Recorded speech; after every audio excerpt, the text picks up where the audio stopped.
talking about you don't want to go diamond for diamond, dollar for dollar, chopper for chopper. This man, shut. I go story for story. Stop talking to me, man. I said what I said, man. All you, I don't give a f. You can do whatever. Any one of you talking about, and your side is nowhere near Turk as mine. Notice when it put on all I be old ice talking this rich me, man. Who touched the M besides him? I want to know. Nah, I quit, Offset. On my daughter, I ain't gonna respond to none of them bitch ass niggas no more. Tell them niggas fuck with me. Fuck all them bitch ass niggas. NBA Youngboy publicly apologized to Future on camera, with Offset sitting right there as a witness.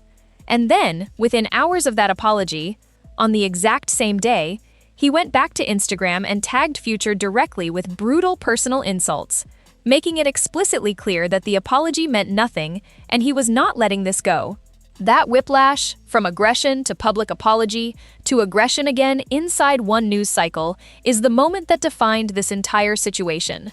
And the reason it hit the way it did is bigger than two rappers arguing. This is about competition, industry standing, and a frustration that had been building in Youngboy for a long time before it finally found a target. Let's break the whole thing down. Future, born Navadius Wilburn in Atlanta, is one of the cornerstones of modern trap music. He changed the way the genre sounded, pioneering a melodic approach to street storytelling that became the template for an entire generation. He has 11 #1 albums on the Billboard 200, over 217 songs charted on the Hot 100, and in 2026 he performed at the FIFA World Cup opening ceremony. His 10th studio album, The Real Me, 22 tracks, no features, dropped on July 10, 2026. He called it the album of the century on Twitter. The culture was watching. NBA Youngboy, born Kentrell Gaulden in Baton Rouge, built something equally significant, but through a completely different lane. By January 2026, he had become the most RIA-certified rapper in history, with 126 plaques, surpassing Drake, Jay-Z, and Kanye West at just 26 years old. He completed the massive Make America Slime Again tour, received a federal pardon from President Trump clearing charges in Louisiana and Utah, released a 30-track album featuring Jelly Roll and Burna Boy, and launched a film production company called 38 Films. On paper, things had never looked better for Kentrell Gaulden, but the frustration underneath all of that had been building for months. Here is where it actually started. On February 8, 2026, Youngboy posted a challenge on Twitter. 15 songs each, loser never raps again. Pure confidence, no filter.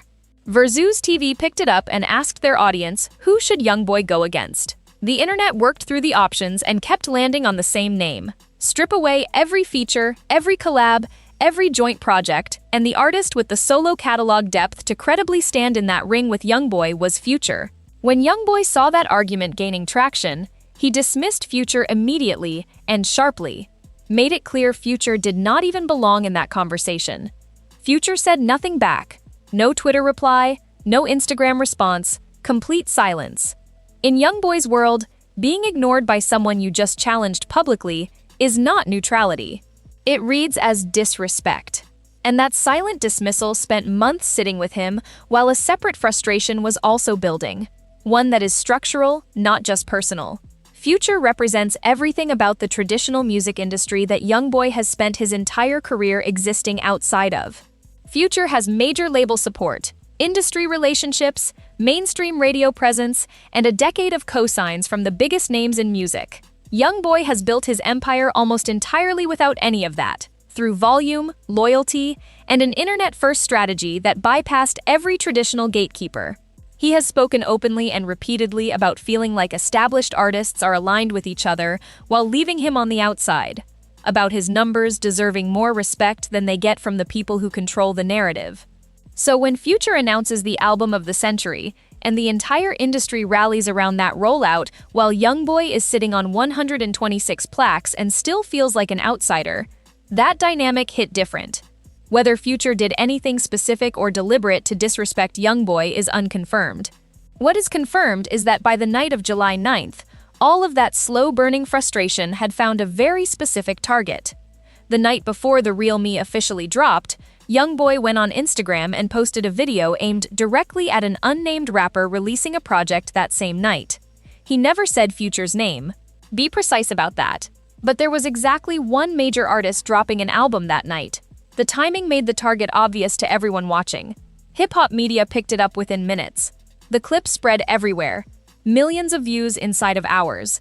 Every major outlet ran it immediately. In the clip, Youngboy made it clear he expected Future to fail that night, warning people not to hype whatever was coming. He was aggressive, he was personal, and he was doing it in real time while Future's album was rolling out to the world.